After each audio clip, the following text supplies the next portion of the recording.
And enough is enough. The president's frustrated. His patience is running very thin. He wants to do what's right for the world. It was President Obama who gave up Crimea, who allowed Russia to take it over in 2014. In order to make a good deal, both sides have to walk away a little bit unhappy.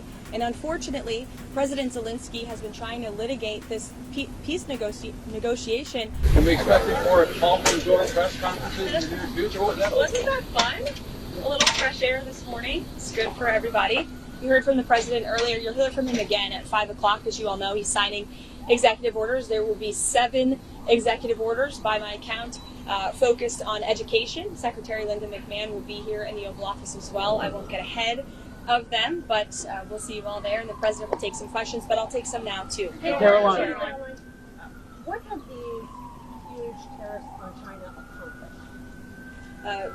Leverage and ensuring the rest of the world knows that the United States of America is no longer going to be ripped off. President Trump has made that very clear, not just with China, but with almost every single country on the planet. There have been hundreds of countries now that have reached out to the United States, to the Trump administration, to make deals. As I said yesterday, there were 18 proposals on paper that have been presented to our trade team, and we're negotiating on behalf of the American worker. And no other president has taken on such an endeavor. Many have talked about it. Many on both sides of the aisle have pledged to do what's right for the American worker and our manufacturing industry. But this is the first president to actually use the leverage of the United States to bring people to the table. But has that leverage actually worked? Because China hasn't made any concessions at all. Have some patience and you will see. We just heard from President Trump on Truth Social talking about Zelenskyy in the Wall Street Journal article that just came out. Has the U.S. asked Ukraine to give up Crimea as part of this negotiation for a peace? And also, will he be meeting with Zelenskyy in Rome this weekend? Well, as President Trump rightfully pointed out in that statement, it was President Obama who gave up Crimea, who allowed Russia to take it over in 2014. And so the president is not asking Ukraine to recognize Crimea. Nobody has asked them to do that. What he is asking is for people to come to the negotiating table recognizing that this has been a brutal war for far too long. And in order to make a good deal, both sides have to walk away a little bit unhappy. And unfortunately, President Zelenskyy has been trying to litigate this peace negotiation in the press. And that's unacceptable to the president. These should be closed-door negotiations. The president's national security team, his advisors, have exuded significant time, energy, and effort to try to bring this war to an end.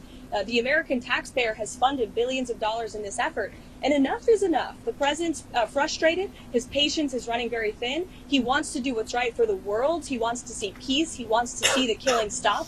But you need both sides of the war willing to do that. And unfortunately, President Zelenskyy seems to be moving in the wrong direction. Does the president think that Europeans are doing enough, and some countries are spending more in defense, reaching the 2% threshold? So what does the president think about European support for Ukraine? Look, the president has always maintained that Europe always needs to do more, whether it's in the effort to end this war in Russia and Ukraine, whether it is in terms of their spending when it comes to NATO and their own defense spending as well. He's made that clear to them in private and also in public. You've seen it when we've had many different European leaders coming to the White House. We'll have one tomorrow, of course.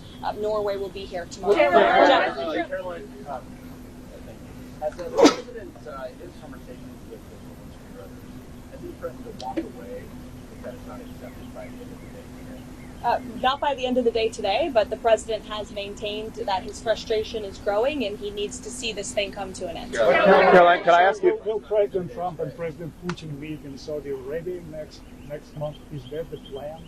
I'm not tracking a meeting at this time, but as always, we'll keep you updated. I did announce the dates of the foreign trip yesterday. On this morning, can you talk about the motivation behind the significant President's move to install massive American flags here at the White House out of the Congress?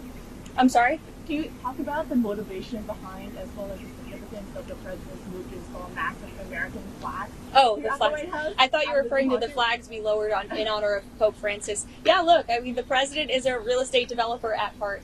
and he's always looking for ways to improve the White House complex, not for him, but for future generations, for future presidents. He has some fun ideas for this complex, which we've kept you all apprised of as they have happened and will continue to do. So you can expect to look up, I think, quite soon and see a very big, beautiful American flag, perhaps on the North Lawn and the South Lawn. I think it has yet to be decided. So we'll see you all later. Thanks. Caroline.